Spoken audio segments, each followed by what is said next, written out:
अब देखिए बच्चों ध्यान से कि हम लोग अब यहाँ पे चल रहे हैं स्कोप ऑफ वेरिएबल्स। क्या है? Scope of variables. बताइए, दिखाई दे रहा है आपको? Yes sir. यस अब इसके बारे में हम लोग पहले डिस्कस कर लेते हैं कि व्हाट इज द स्कोप। कोई जानता है स्कोप क्या होता है? तो इंग्लिश वर्ड है scope. What is mean by scope? बोलिए आयुष, सूरज, कोई तो स्कोप के बारे में जानता होगा। तो अब यहाँ पे क्या है, हमारे प्रोग्रामिंग लैंग्वेज में स्कोप का क्या मतलब होता है? ठीक है, तो मैं आपको उसके बारे में बताता हूँ। जैसे बच्चों हम इसका एक एग्जांपल लेते हैं कि जैसे कि अगर आप जो है किसी घर में रह रहे हैं सपोज, तो उस घर में आपको सब लोग बाई नेम जान रहे हैं। ठीक है सूरज, आयुष, सुनाई दे रहा है आपको? Yes sir. उस घर में लोग बाई नेम जान रहे हैं। तो जैसे मान लीजिए मैं बोलता हूँ सूरज को, मान लीजिए सूरज के घर का नाम क्या है, बताएगा सूरज? नो नहीं? सर। अच्छा, तो मान लो सूरज के घर का नाम ए है। सूरज के घर का नाम ए है। तो अगर हम ए नाम उसके घर के अंदर के लोग जान रहे हैं, अगर उस घर के बाहर अगर हम ए नाम से कॉल करेंगे तो कोई बताएगा हमको? नहीं बताएगा ना। क्यों? क्योंकि उसको बाहर कोई नहीं जानता है। उसी तरीके से अगर आपको किसी कॉलोनी में कोई लोग जान रहे हैं और उस कॉलोनी के बाहर जाके हम किसी नाम से बुलाएं या उस नाम से बुलाएं जिसको भी कॉलोनी के बाहर कोई नहीं जानता, तो कोई जानेगा? एक छोटा एग्जांपल के तौर पर मैं समझाने की कोशिश कर रहा हूं, तो नहीं जानेगा, है कि नहीं सूरज? बताइए। तो यानी कि आपका स्कोप क्या है? स्कोप यहाँ पे हमारे कंप्यूटर के प्रोग्रामिंग के टर्म में आपकी पहुंच कितनी है, समझ में आ रही बात? नहीं, जहां तक आपको एक्सेस किया जा सके by name, that is the scope of variable. कुछ समझ में आ रहा है? बताइए। ठीक है, जैसे एक एग्जांपल मैं यहाँ पे आपको लेता हूं, अभी हम लोग इसके आगे चलेंगे, लेकिन एक एग्जांपल मैं आपको ले रहा हूं कि जैसे कि आपने एक फंक्शन बनाया बच्चों, जैसे मैंने आपको बनाया डेफ सम, और इसके अंदर मैंने पास कर दिया ए बी सपोज, और इसके अंदर मैंने लिख लिया Z is equal to A plus B. ये तो आ रहा है सबको समझ में कि नहीं आ रहा? बताइए। Yes sir. आ रहा है ना निशा? चलिए, अब बच्चों बताइए कि अगर मैं इस डेफ के बाहर आके लिखूंगा प्रिंट जेड डायरेक्ट बिना रिटर्न उटर्न लिए, तो क्या ये करेगा? बोलिए, क्या ये करेगा? No sir. क्यों नहीं करेगा? क्यों नहीं करेगा ये बताइए। वैल्यू पास नहीं किए। हाँ, अब देखिए मैं आपको इसका एक एग्जांपल दे रहा हूँ। कॉल भी नहीं किए हैं सर, कॉल भी नहीं हुआ है, वैल्यू। हाँ, तो देखिए मैं आपको बता रहा हूँ कैसे। देखिए एकदम एकदम इजी एग्जांपल में समझिए। मैं पाइथन ओपन कर ले रहा हूँ, एकदम प्रैक्टिकल के साथ बच्चों आपको बता रहा हूँ ताकि आपको समझ में आ जाए। देखिए,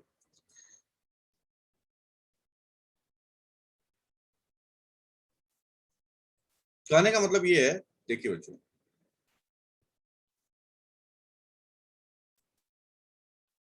जैसे मान लीजिए आयुष की अगर a इक्वल टू 1 मैंने लिखा है और यहाँ पे मैं प्रिंट a कर दूं, तो ये प्रिंट करेगा कि नहीं करेगा?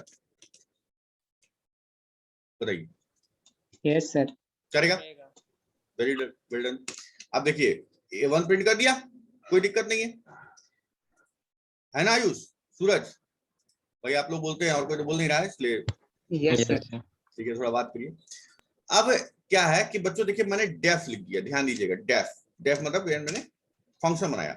फंक्शन मान लीजिए मैंने कोई भी नाम का बना लिया, मैंने आयुष नाम का ही बना लिया, और आयुष नाम के फंक्शन है मैंने इसी ए को पास कर दिया सपोज, और मैंने इस ए की वैल्यू में बी इक्वल टू ए कर दिया, या ए प्लस 1 कर दीजिए अगर आपको मन है तो इसका क्या मतलब होगा आयुष? है, इसका मतलब ये है कि ये ए वैल्यू जो है इसको पास हो जाएगी कि नहीं हो जाएगी? हो जाएगी ना। फिर वहाँ पे कोलन भी लगाएंगे ना। हाँ, कोलन भी लगाएंगे। और a प्लस 1 वैल्यू किसको मिल जाएगी? बी को। बी को मिल जाएगी। तो ये तो बच्चों सबको समझ में आ रहा होगा एकदम आसानी से। बोलिए।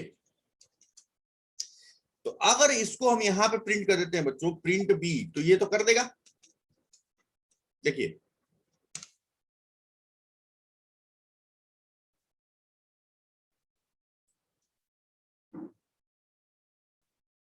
है कि नहीं? बोलिए। Yes sir. है ना। अब यहाँ पे ध्यान दीजिएगा कि अगर हम लोग कॉल नहीं किए हैं फंक्शन को भी, अभी वो क्या प्रिंट कर रहा है? ए को कर रहे हैं। कभी हम लोग फंक्शन कॉल नहीं किए हैं ना, ध्यान दीजिए बच्चों, बी को प्रिंट नहीं कर रहा है अभी, तो फंक्शन तो कॉल करना पड़ेगा। तो हम लोग क्या करते हैं, यहाँ पे कॉल करते हैं फंक्शन आयुष को।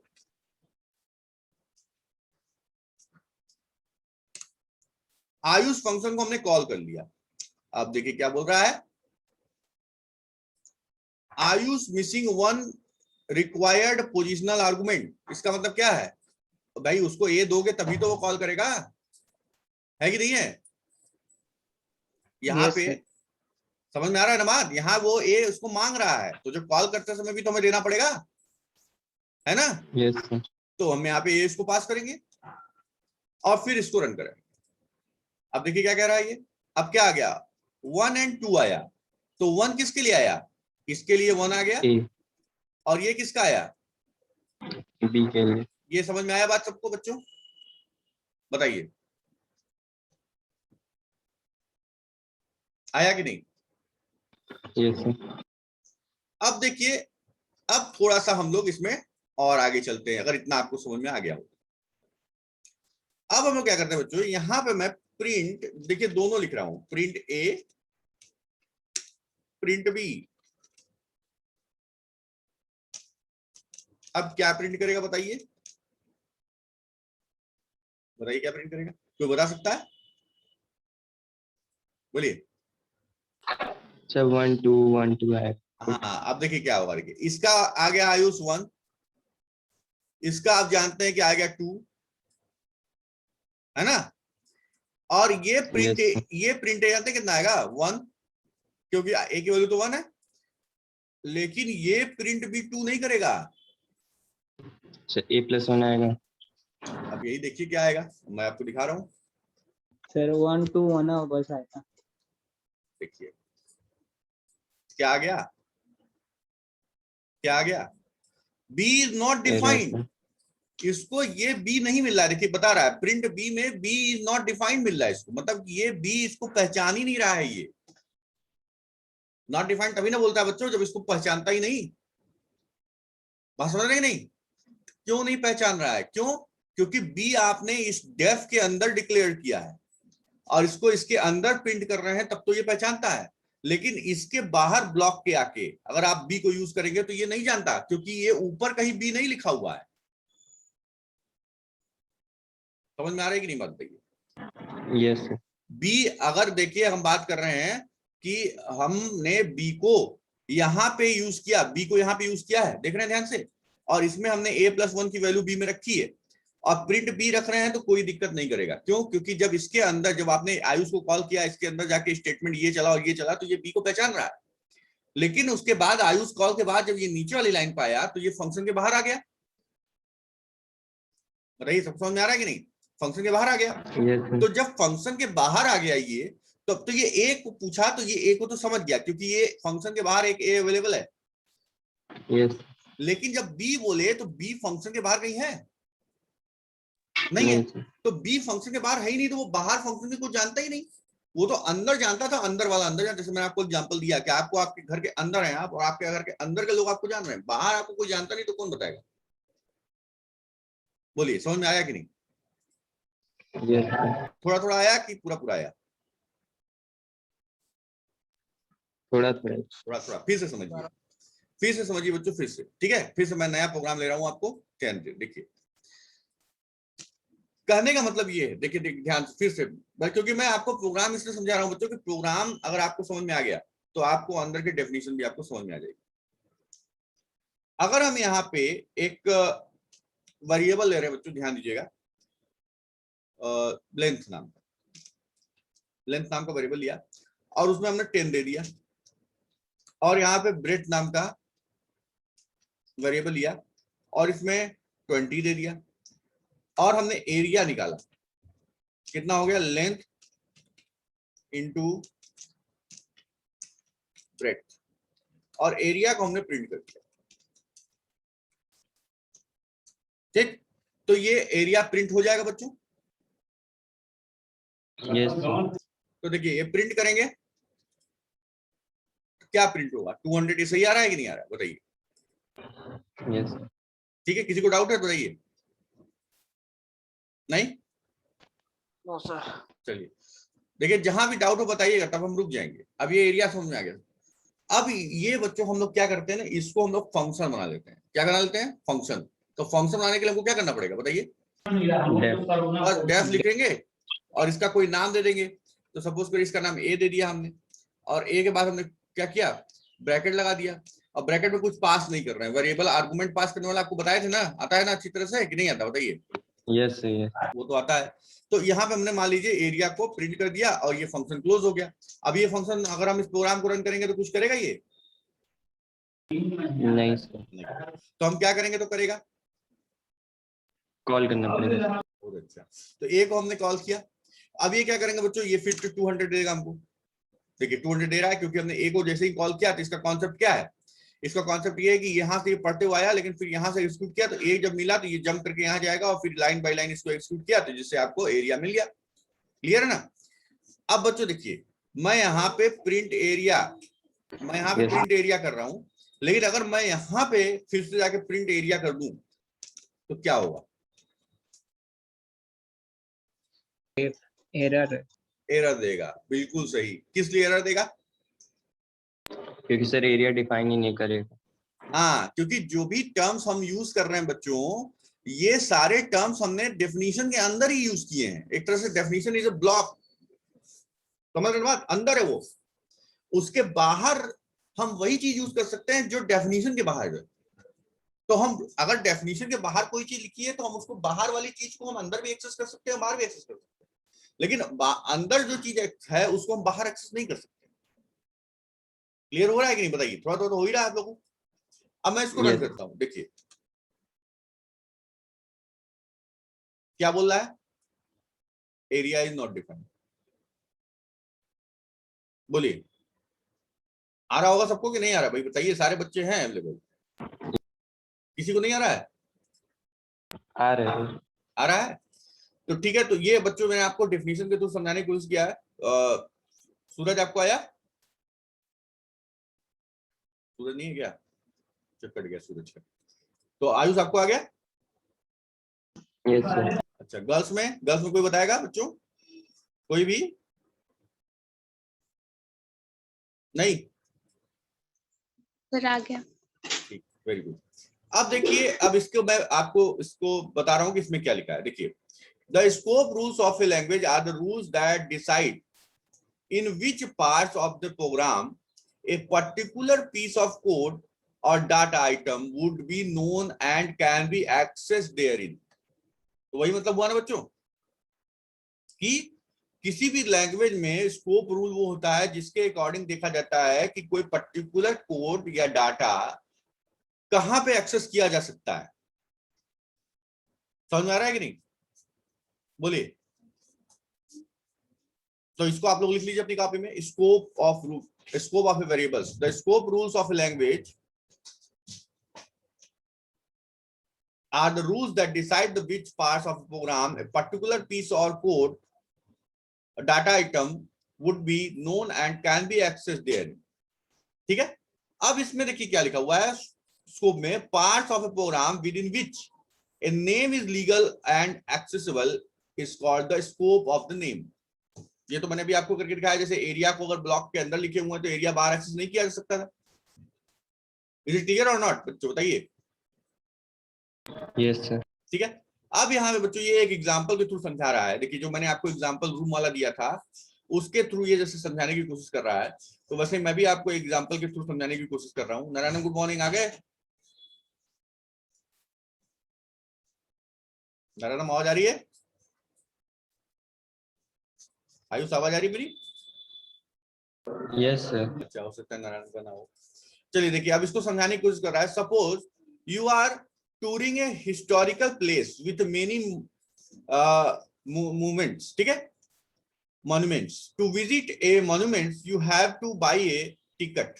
ठीक है, say you buy a ticket, let us call its ticket 1। and to go see a monuments A। मतलब बोल रहा है कि आप कोई हिस्टोरिकल टूर के लिए गए हैं, वहां बहुत से मॉन्यूमेंट्स, मतलब कई सारी चीजें हैं, और उसमें कोई एक चीज का आपने टिकट लिया देखने का। क्लियर हो रहा है कि नहीं आयुष, बताइए। Yes sir. ठीक है, ऐसी एक जगह है, मैं आपको बता दूं, कोलकाता में मैं गया था, वहां पे एक ऐसी जगह है जहाँ पे इस तरह की बहुत सारी चीजें, जैसे साइंस सिटी भी है, कई सारी चीजें जहाँ पे अलग अलग टिकट लेना पड़ता है। तो वही सपोज करिए किसी आप बहुत बड़ी जगह गए और आप एंट्री टिकट के लिए आपके साथ साथ आपको अंदर की टिकट लेनी होंगी। तो as long as you are inside the monument A, your ticket 1 is valid. यानी कि आप जब मॉन्यूमेंट ए में थे तो आपका टिकट वैलिड था, but the monument you came out of the monument A, the validity of ticket 1 is over. यानी कि जब लेकिन आप उसके बाहर आ गए मॉन्यूमेंट ए के, तो आपका वैलिडिटी क्या होगा टिकट का, बताइए, खत्म हो गया, खत्म हो जाएगा। खत्म हो गया। You cannot use the ticket 1 to visit any other monuments. To visit the monument B, you have to buy the another ticket, say ticket 2। अगर आपको दूसरे में जाना है तो आपको क्या करना पड़ेगा बच्चों, दूसरा टिकट खरीदना। So we can say that the scope of ticket 1 is a monument A and the scope of ticket 2 is a monument B। ये समझ में आया स्कोप, कि मॉन्यूमेंट ए में घूमने के लिए आपको एक टिकट ए की जरूरत थी, वहां ही उसका स्कोप था, उसके बाहर उसको कोई नहीं पहचानता। मॉन्यूमेंट बी में जाने के लिए क्या होगा, आपको दूसरा टिकट लेना होगा, उसका स्कोप भी, अगर दूसरा टिकट आपने मॉन्यूमेंट बी के लिए लिया तो उसका ए में नहीं होगा, और आपने ए लिया तो उसका बी में नहीं होगा। बोलिए, समझ में आ रहा है बात की नहीं, बताइए बच्चों। Yes sir. तो इसी तरीके से मैं बता रहा हूं आपको कि बहुत सारी जगहें हैं जिस जैसे जाते हैं अगर आप, तो इस तरह की चीजें मिलेंगी आपको।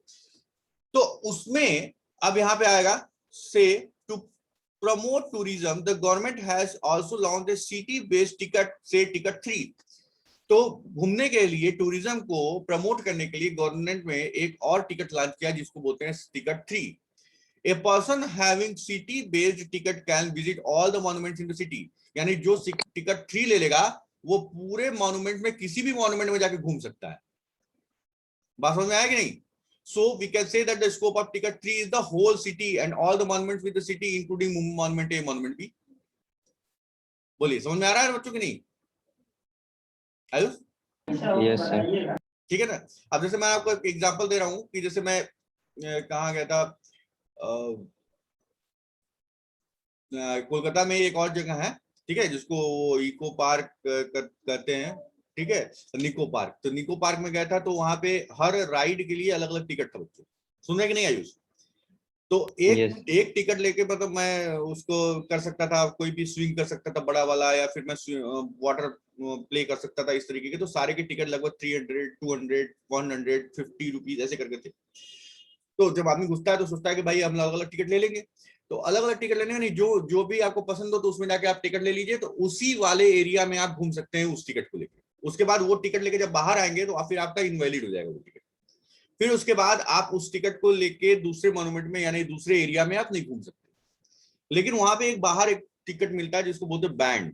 बैंड जो होता है वो लगभग 1200 का या 1000 या 1200 का था उस समय। तो 1200 का बैंड ले लीजिए, तो फिर आप अंदर जाएंगे तो आप किसी भी एरिया में आप जा सकते हैं और कोई भी चीज कर सकते हैं, कोई भी स्विंग कर सकते हैं, कोई भी वाटर प्ले कर सकते हैं।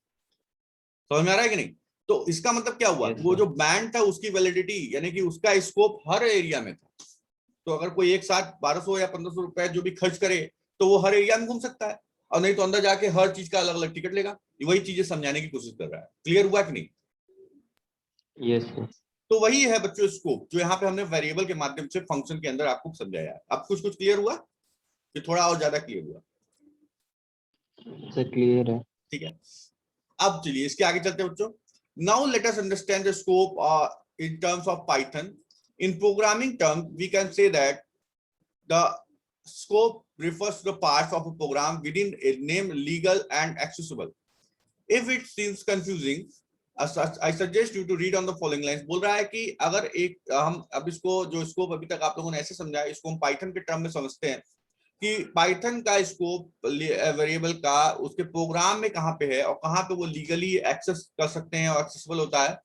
तो वो चीज मैंने अभी आपको प्रोग्राम में करके दिखाया है। ठीक है, अब बच्चों ये जो आप ध्यान दीजिएगा कि जो इसमें दो नाम यूज करेगा, ये लोकल वेरिएबल और ग्लोबल वेरिएबल। क्या नाम यूज करेगा बच्चों? लोकल वेरिएबल और लोकल ग्लोबल। ग्लोबल। अब इसका जानते हैं, जैसा इसका नाम वैसे इसका काम। जैसे मैंने अभी आपको बताया कि किसी ब्लॉक के अंदर कोई वेरिएबल है तो वो उसी ब्लॉक के अंदर ही ना जाना जा रहा है, तो ये किस टाइप का है, अभी उसको आइडिया लगा सकते हैं आप, अंदाजा? लोकल। लोकल होगा। और अगर कोई चीज बाहर रख दी है और वो हर जगह जाना जा रहा है तो ग्लोबल सर। एकदम आसान, समझ में आ गया उसकी? नहीं, एकदम आसानी से आपने बता दिया, कोई इसमें डाउट नहीं है। तो इसका बस यही कॉन्सेप्ट ही है और कुछ नहीं। तो अगर कोई जगह पे हमें ऐसे वेरिएबल्स की जरूरत होगी जिसपे कि वो हमको पूरे प्रोग्राम में कहीं भी एक्सेसिबल चाहिए, तो that is global, we have to declare it global. और अगर हम किसी भी जगह पर्टिकुलर उसी जगह चाहिए, उसके बाहर में उसको एक्सेस नहीं देना है, तो उसको हम क्या करना पड़ेगा? लोकल बनाना पड़ेगा। क्लियर है कि नहीं? तो यहाँ पे हम लोग ग्लोबल वेरिएबल की बात करते हैं, ग्लोबल स्कोप की बात करते हैं। तो इसको हेडिंग दे लीजिए आप लोग, global scope. A name declared in the top level segment यानी कि main of a program is set to be global scope. तो मेन के बारे में मैंने आपको बताया कि ये मेन मतलब क्या होता है, ओवरऑल जो आपका पाइथन का प्रोग्राम है वो टॉप पे एकदम वही मेन है। And is usable inside the whole program and all blocks, functions, other blocks containing within the programs, that is a global। बोलिए, समझ में आया उसकी? नहीं अच्छा फिर से बोलिए। मतलब कि ये बोल रहा है कि ग्लोबल स्कोप वो होता है जो हर जगह यूजेबल हो। ठीक है, मतलब यहां देखिए, a global scope is usable inside the whole program and all blocks contained within the program. ये समझिए, ग्लोबल क्लियर हुआ? बोलिए। यस। तो ग्लोबल स्कोप क्या होता है कि अगर कोई चीज ग्लोबल स्कोप में है तो वो पूरे प्रोग्राम में कहीं भी एक्सेसिबल है, चाहे वो अंदर आप एक्सेस कर रहे हो चाहे आप बाहर एक्सेस कर रहे हो, वो हर जगह एक्सेसिबल होगा। समझ में आ रहा है कि नहीं, बताइए? यस। तो ये उसको जो हमने एग्जांपल दिया अभी कि ये जो आपका टिकट 3 था, यानी जो मैंने बैंड बताया कि बैंड कर लेंगे, वो क्या है, वही है ग्लोबल, उसको हर जगह जाना जाएगा, वो किसी भी पर्टिकुलर एरिया डिपेंडेंट नहीं रहेगा। तो that is a global scope. Global लिख लिया? यस। अब अगला चलते हैं बच्चों, लोकल स्कोप। तो लोकल स्कोप में जैसा भी आपने आयुष एकदम क्लियर कर ही दिया था, तो वही चीज यहाँ पे लिखेंगे। तो आप लिखिए, a name declared in a function body is said to have the local scope. जैसे मैंने अभी आपको एग्जांपल करके बताया था कि अगर मैंने किसी फंक्शन के अंदर अगर कोई चीज जैसे ए डिक्लेयर किया था तो वो फंक्शन के बाहर को बोला था इनवैलिड, है ना आयुष? बताइए। तो वो yes, तो वो लोकल हो गया था, तो लोकल वाला का तो हम बाहर यूज कर नहीं सकते, तो वही लिख लीजिए, a name declared in the function body is said to have the local scope, that it can be used only within this function and the other blocks contained under it। ठीक है, तो उसका मतलब क्या है कि जो local scope है या जो लोकल वेरिएबल है उसको हम किसी ब्लॉक के अंदर ही यूज कर सकते हैं या उसके अंदर जो ब्लॉक होंगे उसमें यूज कर सकते हैं, लेकिन उसके बाहर यूज नहीं कर सकते। ठीक है, जैसे ये मॉन्यूमेंट ए या मॉन्यूमेंट बी वाला जो आगे एग्जांपल दिया था, बोलिए समझ में आया? अब इसके बाद देखिए दिया हुआ है क्या, हाँ देखिए इसके बाद क्या दिया हुआ है, a local scope can be multi-level, there can be enclosed local scope having a nested local scope of inside a block। इसका मतलब क्या बच्चों जान रहे हैं कि जैसे मान लीजिए डेफ में आपने लिखा कि ए नाम का ये फंक्शन बनाया आपने और इसके अंदर आपने कोई भी एक्स नाम का लोकल वेरिएबल यूज कर लिया और उसके अंदर जो है आपने एक और फंक्शन बना लिया है कोई भी, ठीक है, या फिर आपने एक कोई भी इफ लगा दिया हुआ है और उसके अंदर आप जा रहे हैं, तो ये इसके अंदर ये एक्स जाना जाएगा अंदर वाले के लिए, लेकिन बाहर वाले के लिए ये नहीं जाना जाएगा, तो इसके लिए ये लोकल है। क्लियर समझ में आ रहा है बच्चों की? नहीं तो ये भी लिख लीजिए, yes sir. A local scope can be multi level, मतलब वो मल्टी लेवल हो सकता है बाहर, there can be include local scope having a nested local scope of inside block, मतलब वो अंदर की तरफ जाएगा, उसको लोकल स्कोप बोलेंगे और उसको नेस्टेड बोलेंगे। नेस्टेड मतलब नेस्टेड इफ, मतलब एक के अंदर एक जो आता है वो नेस्टेड वाला होता है। तो इसको भी लिख लीजिए बच्चों। सर हाँ सर डेफ फंक्शन के अंदर भी फंक्शन बना सकते हैं हम लोग? हाँ बना सकते हैं। ठीक है, अब उसके अंदर कॉल करना होगा, मैं आपको दिखाऊंगा। इतना क्लियर हो गया? यस। अब हम लोग इसके अंदर चलते हैं बच्चों। अब यहाँ पे एक प्रोग्राम दिया हुआ, इस प्रोग्राम को हम लोग समझने की कोशिश करेंगे। Consider the following Python programme. पहले देखिए, एक डेफ कैच सम यहाँ पे प्रोग्राम है और इसमें एक्स और वाई को पास किया गया है और ये एक्स वाई को रिटर्न किया गया है जेड में और रिटर्न किया गया जेड को। ठीक है, इतना तो सबको समझ में आ ही रहा होगा, इसमें तो कोई डाउट नहीं है। अब ध्यान दीजिएगा Yes, sir. कि इसमें प्रोग्राम यहाँ से रीडिंग शुरू होगी, लेकिन एक्सक्यूशन कहाँ शुरू होगा आयुष? Calling, sir. num1 से, num1 से, क्योंकि ये देखिए इसके पैरेलल में यहाँ से शुरू हो रहा है num1। Yes, sir. हाँ, तो num1 से शुरू हो जाएगा। इतना क्लियर है ना सबको भाई बच्चों? कोई तो नहीं बोल रहा, आयुष तुम भी बोलो। जी सर। अब देखिए, तो यहां से जब शुरू करेंगे तो इंटर फर्स्ट नेम प्रिंट हो जाएगा। पहला क्या होगा? Inter first name. तो यहाँ पे इनपुट लगा हुआ है, यानी कि यूजर से वो डेटा मांगेगा, तो यूजर उसको जो डेटा देगा उसको वो इंटीजर में कन्वर्ट करके num1 में स्टोर कर देगा। क्या कर देगा? num1 में स्टोर कर देगा। num1 में स्टोर हो जाएगा। फिर इंटर सेकंड नंबर मांगेगा, वो उसको भी इंटीजर कन्वर्ट कर num2 में स्टोर कर देगा। फिर num1 और num2 के यहाँ पे इसको as a actual parameter pass किया जाएगा। तो जब एक्चुअल पैरामीटर पास किया गया तो देखिए आप कैल्क सम कॉल हो जाएगा। तो कैल्क सम जब कॉल हुआ तो फिर ये यहाँ पे जाएगा, यानी num1 की वैल्यू x में चली जाएगी और num1 की वैल्यू, num2 की वैल्यू y में चली जाएगी। y में।